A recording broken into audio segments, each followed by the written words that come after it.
Saudara, saya mau bertanya kepada kita sekalian, kira-kira berapa masalah relasi yang bisa kita sebutkan? Kalau menurut data dari Australia, ada beberapa yang saya sebutkan. Infidelity, selingkuh, kehilangan keintiman, yang kedua, kesulitan berkomunikasi, dan juga menghadapi tantangan stres. Ada juga financial pressure, tekanan secara ekonomi yang membuat benang kusut relasi. Kemudian juga boundary violation, tergantung moral dalam keluarga. Difficulty balancing individual and couple expectation. Ada masing-masing pasangan itu punya ekspektasi beda-beda. Itu juga jadi masalah. Kemudian divorce, separation, and breaking up. Kita tidak bisa lepas dari hal-hal benang kusut relasi. Di dalam Matius 13 ayat 24, saudara, Yesus ada memberikan perumpamaan tentang kerajaan sorga itu seperti apa. Dia bilang kerajaan sorga itu seperti gandum yang ditanam di pagi hari di suatu ladang. Kemudian yang menanamnya tidur. Kelihatannya baik. Tetapi malam hari ada musuh yang menanam lalang-lalang semak belukar. Dan apa yang terjadi ketika keduanya bertumbuh, pada kaget yang menanam, lalang kok muncul gitu. Dan mereka dengan inginnya mau menghabiskan lalang-lalang itu supaya gandum itu tumbuh subur. Tapi kemudian pemilik ladang itu mengatakan, no, jangan dulu, tunggu sampai mereka akan tumbuh besar. Nah, pada waktunya nanti yang gandum akan diambil, dikumpulkan ke lumbungku, dan kemudian yang lalang akan diambil untuk dibakar. Kalau melihat jendela kamar kita, karena kamar kita itu ada di menghadap di backyard gitu ya. Istri saya udah komplain kemarin, kok pemandangannya seperti itu. Kadang-kadang kalau winter ini kan kita membiarkan rumput dengan semak maju sendiri gitu ya. Kadang-kadang kita rajin kalau summer keluar gitu, kalau winter begini, aduh, akhirnya kita melihat, waduh, nggak enak ya. Memang pengennya untuk bantai dua-duanya, rumput maupun semak-semaknya gitu. Kecenderungan kita adalah mereaksi dengan melawan ya hal-hal yang demikian. Tapi kalau kita belajar dari konteks yang Yesus ceritakan dalam perumpamaan ini, bahwa memang kita itu dibiarkan dalam situasi di mana ada pekerjaan-pekerjaan setan dan ada pekerjaan-pekerjaan Tuhan. Dan kebanyakan kita tidak menyadari hal ini sehingga give up gitu. Banyak orang karena relasi yang tidak bisa baik dengan seseorang, akhirnya putus sama sekali dengan seseorang itu. Dengan komunitas juga seperti kita di sini. Tidak enak datang ke komunitas ini, akhirnya putus saja. Karena apa? Mungkin satu orang, dua orang yang tidak disukai gitu. Padahal dalam kenyataannya Yesus menggambarkan di sini bahwa inilah realita kehidupan kita gitu, bahwa kita itu ada gandum, ada lalang, dan let's live together. Tetapi yang menentukan adalah apa DNA kita gitu. Siapa diri kita? Karena itu yang akan menonjol. Nah, di dalam kesatuan antara evil dan good ini, tantangan kita adalah siapa diri kita sehingga kita tetap menunjukkan dan sampai akhir DNA kita itu terlihat, saudara. Topik yang saya ambil di sini tentang lawan atau mengalah, karena ini sering sekali merupakan respon kita di dalam benang kusutnya relasi. Kita bisa melawan atau kita mengalah. Siapa yang mau mengalah terus? Siapa yang mau melawan terus? Capek. kelihatannya bukan di enak kita ya, kalau kita melawan dalam satu konteks yang mungkin bukan ini.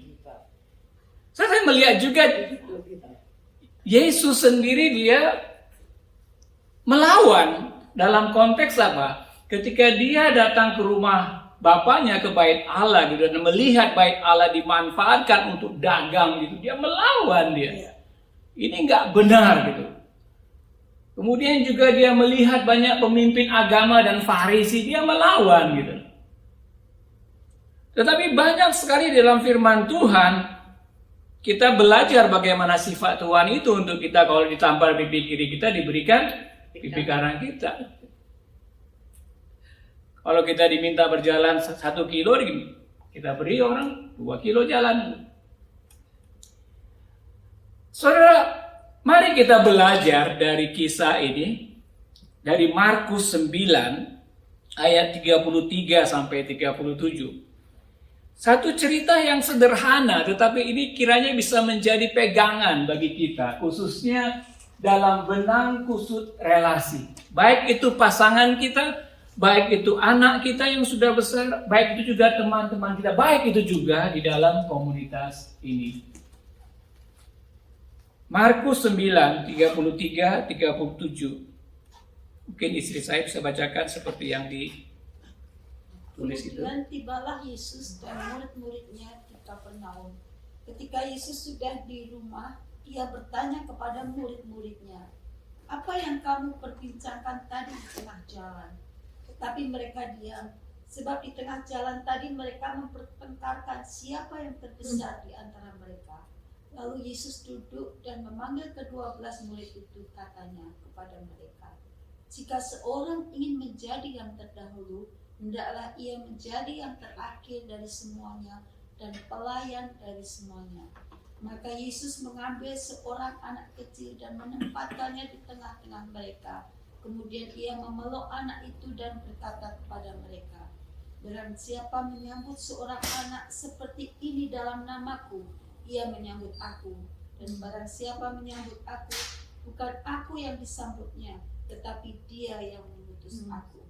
Yang menarik dari kisah ini, saudara, adalah ketika Yesus berjalan-jalan, dia sibuk dalam pelayanannya gitu. Entah muridnya di belakangnya, entah muridnya di depannya, tapi dia melakukan pelayanan. Dan kemudian dikatakan di ayat ini bahwa tibalah dia di Kapernaum.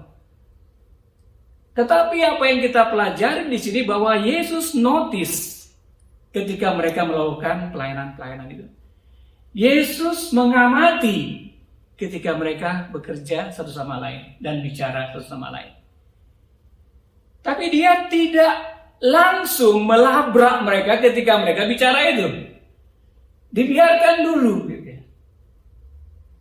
Dibiarkan mereka juga dulu melakukan itu satu sama lain. Kadang-kadang benang kusut relasi itu mungkin Tuhan sudah sediakan juga untuk kita. Ayo kalian, dia bukannya tidak tahu argumen yang kita lakukan terhadap pasangan kita atau anak kita. Atau kepada teman pelayanan, bukannya dia tahu, tapi dia diamkan gitu. Tapi yang menarik di sini adalah ketika dia sampai di rumah. Ya, ketika Yesus sudah di rumah. Jadi ada situasi di mana safe place atau tempat yang aman untuk dia membicarakan hal-hal yang dibicarakan itu. Kalau kita menonton video YouTube tentang kemarahan di jalanan, banyak sekali orang marah di jalanan ya, di publik seperti itu. Dan kadang kalau kita ikut marah ya kita terpengaruh oleh kondisi kemarahan seperti itu. Itu menular gitu loh. Orang sudah dibilangin berhenti, nggak mau. Akhirnya kita juga malah mukul mungkin orang yang nggak mau berhenti. Atau kita nabrak. Banyak sekali kita lihat orang-orang yang kemarahannya tidak terkendali di luar sana. Nah, dalam ketika mereka melakukan banyak sekali pertengkaran di antara mereka, perbincangan, dan Yesus apa saudara? Dia menunggu sampai di rumah, tempat yang aman untuk dia membicarakan hal itu. Come to a safe place. Nah, kadang-kadang kalau kita melihat di luaran orang bertengkar dan sebagainya, kita mungkin bisa ambil bagian untuk take them to a safe place. Ambil, bawa mereka ke tempat yang aman. Ketika Yesus sudah di rumah. Baru kemudian ia bertanya kepada murid-muridnya, apa yang kamu perbincangkan tadi di tengah jalan? Ini pertanyaan investigasi atau pertanyaan untuk seperti menegur gitu. Saya percaya ini bukan investigasi. He sudah tahu gitu. Dia sudah tahu gitu. Nah, kadang-kadang kita mencoba menolong orang lain dengan posisi seperti kita investigasi, menuduh gitu. Kemarin sama dengan istri saya mendengar satu tentang nasihat relasi antara suami istri gitu. Salah satu, ada 4 gitu yang perlu dibangun di dalam relasi suami istri. Salah satu yang disebutkan, kalau kita bisa membangun sifat karakter ini, umumnya relasi itu akan lebih bagus. Saya bukan guru relasi, tapi yang menarik dan saya setuju, yang pertama dikatakannya, be curious, not critical. Kita bisa tahu kondisi sesuatu, tapi kita tidak kritikal, mengkritik. Kita pengen tahu lebih bagus, ada apa sebenarnya, daripada mengkritik. Jadi sikap kita di dalam pasangan, di dalam teman kerja, yang diberikan kesempatan untuk kita bangun adalah ingin tahu, kenapa orang nggak muncul hari ini, kenapa orang nggak muncul. Daripada, oh dia sih nggak muncul, dia nggak ini. Lain ya, kritikal itu langsung kita menjatuhkan orang itu, padahal kita nggak tahu. Sifat yang curious ini, yang ingin tahu ini yang diterapkan sebagai bagian untuk membangun relasi satu sama lain dan mengurangi kritikal. Sama seperti apa yang Yesus katakan, apa yang kamu perbincangkan tadi di tengah jalan, curious, ingin tahu gitu. Walaupun Yesus tahu apa yang mereka sudah atau bicarakan. Mereka akhirnya diam, seperti disebutkan tadi. Mereka akhirnya diam. Nah, diam ini ada 2 hal kan saudara ya. Diam ini akhirnya dia sadar bahwa mereka salah. Dan kedua, kesempatan untuk mereka mendapatkan instruksi. Diam, dia berarti sadar something wrong with me. And then second one is I am listening God to what you are saying. Gitu. Saya siap Tuhan, saya mau mendengar apa katamu. Diam adalah sifat di mana kita bisa menyadari bahwa yes, it's wrong. Dan sering sekali ketika kita berbicara kepada orang lain, saya sendiri, kata-kata yang saya ucapkan membuat saya diam gitu. Seperti ada nudging daripada Roh Kudus gitu. Yang kamu katakan perlu kamu koreksi gitu. Dia diam. Oh ya, seharusnya saya ngomong begini gitu. Jadi kesempatan diam itu ketika kita di dalam berelasi itu kesempatan yang bagus untuk memberikan kesempatan juga. Pertama untuk kita melihat apakah saya salah, dan kemudian apa Tuhan yang mau engkau katakan nih. Diam, murid-muridnya ketika Yesus menanyakan hal ini, apa yang kamu perbincangkan tadi di tengah jalan, tetapi mereka diam. Dan ini bisa kita lakukan juga dalam relasi kita saat ini ketika kita ada nudging dari Roh Kudus bahwa kita sudah berbicara panjang ini. Roh Kudus bilang diam. Listen. Ya. Dan kemudian kita mendengarkan instruksi selanjutnya.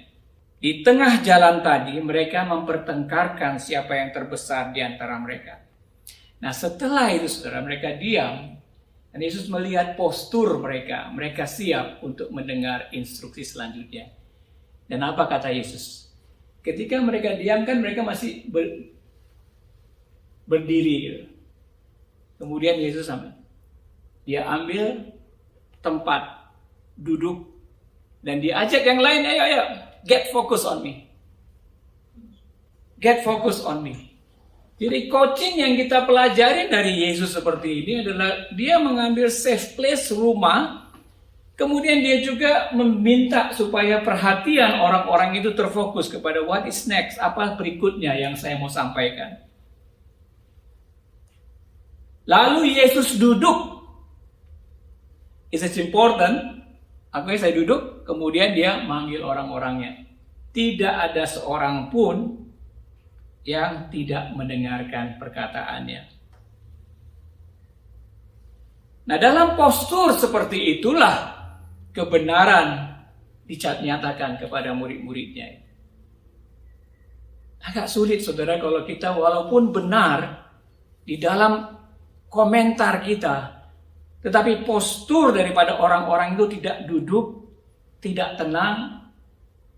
Apa yang kita katakan itu hanya keluar, masuk kiri, keluar kanan, masuk kanan, keluar kiri. So, ketika menemukan kebenaran itu, kita perlu untuk duduk dan kemudian memanggil semuanya untuk bisa mendengarkan. Dan inilah yang Yesus lakukan, saudara. Baru kemudian kebenaran itu dinyatakan oleh Yesus. Jika seorang ingin menjadi yang terdahulu, hendaklah ia menjadi yang terakhir dari semuanya dan pelayan dari semuanya. Makanya dalam membaca Alkitab itu, saudara, kalau kita ingin menemukan kebenaran dan kebenaran yang dapat memerdekakan kita, we really have to give time gitu. Berikan fokus seperti Yesus, dia minta duduk. Dan dalam membaca kitab dengan orang-orang lain juga demikian, duduk. Be silent. Saya senang gaya Ibu Idi kalau dia berdoa di dalam kelompok kita. Dia berdoa tidak seperti biasanya aja gitu. Kita sudah sering, mari kita berdoa. Amin gitu kan. Tapi kalau Ibu Idi diberikan kesempatan untuk tenang dulu. Mari Tuhan. Mari Tuhan. Dan benar firman Tuhan katakan jadilah tenang supaya kamu dapat berdoa. Dan dalam seperti ini Yesus juga peragakan kepada murid-muridnya. Duduk, panggil semuanya. Baru kebenaran itu diberikannya. Jika seorang ingin menjadi yang terdahulu, hendaklah ia menjadi yang terakhir dari semuanya dan pelayan dari semuanya. Saudara, apa yang kita pelajari hari ini, saudara, menolong kita untuk melihat benang kusut relasi ini yang akan kita hadapi atau yang telah kita hadapi, saudara. Sikap apa sebenarnya yang mungkin dulu tidak ada ketika kita punya masalah dengan relasi kita? Mungkin adalah sikap yang baru diajarkan oleh Yesus kepada kita pada pagi hari ini. Yang dia katakan, sikap kita adalah, kalau dalam barisan itu, orang di depan, kemudian kita lihat belakang, nah, you go first. Kamu duluan. Mendahulukan orang lain, itulah yang dianggap oleh Tuhan Yesus sebagai yang terbesar. Selain mendahulukan orang lain adalah melayani orang lain. So, jadi di dalam konteks komunitas seperti ini, saudara, memang yang saya lihat itu adalah, are you serving others? Apakah kita melayani orang lain? Apakah kita hanya mau menerima serving dari diri kita sendiri? Hal-hal ini penting karena memang kita mau membangun gerejanya Tuhan Yesus, bukan gerejanya Immanuel, bukan gerejanya Cross, tapi gerejanya Tuhan Yesus. Dan pola yang Tuhan Yesus ajarkan adalah bagaimana kita give them first. Dan yang paling jelas yang bisa kita lakukan adalah apakah kita melayani? Apa kita mau mendoakan orang lain? Apa kita mau mengajak orang? Apa kita mau membayar orang lain lebih dulu dan sebagainya? Jadi yang pertama-tama di sini adalah bagaimana kita mendahulukan orang lain dan pelayan dari semuanya gitu. Kita siap. How can I help you? Jadi ketika ada orang baru datang ke sini ke tempat komunitas kita, mungkin satu hal, saudara, karena kita ini adalah gereja yang baik, saudara, gereja yang love people, love God gitu. Tapi satu hal yang mungkin kita biasakan ketika ada orang lain di sini datang, mungkin mereka sedang mencari tempat, komunitas dan sebagainya. Mungkin pertanyaan yang bisa kita tanya kepada mereka, how can we help you? Kamu datang ke sini pasti ada maunya. How can we help you? Bagaimana saya dapat menolong? Ini adalah apa yang Tuhan Yesus ajarkan tentang relasi. Bagaimana kita mendahulukan yang lain, bahkan kita menjadi hamba melayani orang lain. Dan yang kedua, yang dia ceritakan, dia menempatkan di tengah-tengah mereka seorang anak kecil. Nah, saya baru punya cucu, Tio. Minggu depan dia 1 tahun. Dan dia belum bisa mendampingi saya. Memberikan nasihat nggak bisa. Bahkan kotorannya, baik pipisnya maupun babnya harus ditolong oleh orang lain. Dan itulah anak kecil, saudara. Apa yang kita harapkan dari anak kecil selain kelucuan mereka, ya, keluguan mereka? No, nothing. We have to serve them. Gitu. Dan mereka nggak punya kekuatan apa-apa gitu. Dan Yesus menunjukkan ini jelas kepada murid-muridnya ini loh. Aku ada anak kecil ini. Kalau kamu menyambut ini sama seperti engkau menyambut aku. Jadi orang-orang yang paling lemah di dalam komunitas kita itu adalah orang-orang yang dimana Yesus ingin kita menyambut mereka. Komunitas yang tidak bergantung kepada orang-orang yang punya karunia hebat-hebat. Nah, tapi bagaimana karunia yang hebat-hebat itu menolong untuk orang lain yang membutuhkannya. Saudara, saya banyak mendengar bahwa orang Kristen itu disebut sebagai orang yang lemah. Setuju nggak, saudara? Dikit-dikit nangis, misalnya kalau disentuh Roh Kudus. Ya. Kalau diberikan pang pipi kiri, kasih pipi kanan, aku mengampuni kamu. Lemah banget ya, ya kan? Ya nggak Bu ya? Atau mau melawan Bu? Ya kan? Orang Kristen itu orang yang lemah. Bahkan kenapa?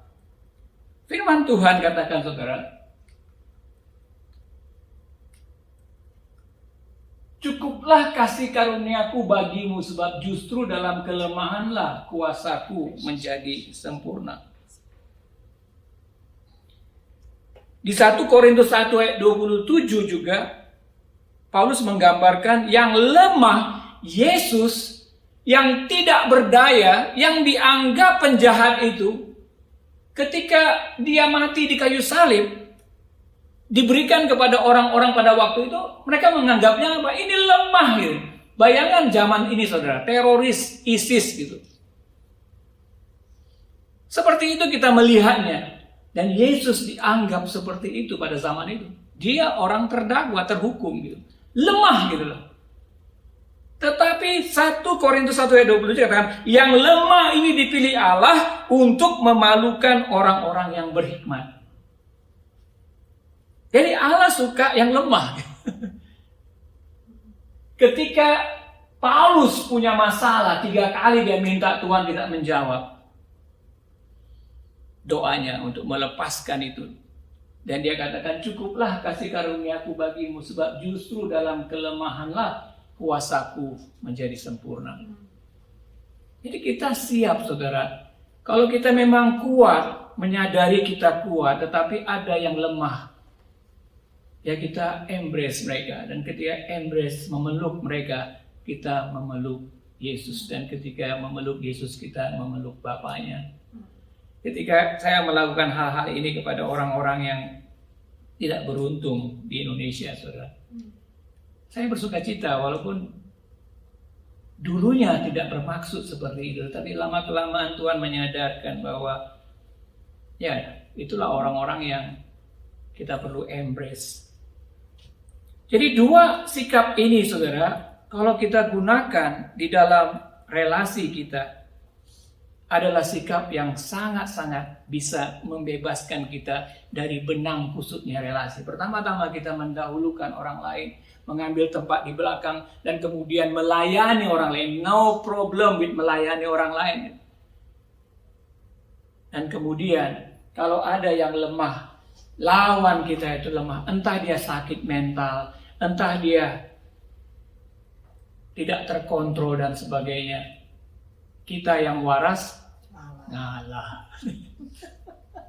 Orang Jawa saja tahu ya, sing waras ngalah. Roma 15 ayat 1 mengatakan kita yang kuat wajib menanggung kelemahan orang yang tidak kuat. Dan janganlah kita mencari kesenangan kita sendiri. Saudara, benang kusut relasi yang sedang kita hadapi. Jadi kita lawan atau kita mengalah. Saudara, ini bergantung kepada benang kusutnya. Saudara, di dalam 1 Timotius 6 ayat 12 ini dikatakan tentang bertandinglah dalam pertandingan iman yang benar dan rebutlah hidup yang kekal. Untuk itulah engkau telah dipanggil dan telah engkau ikrarkan ikrar yang benar di hadapan banyak saksi. Kita bisa melawan, saudara.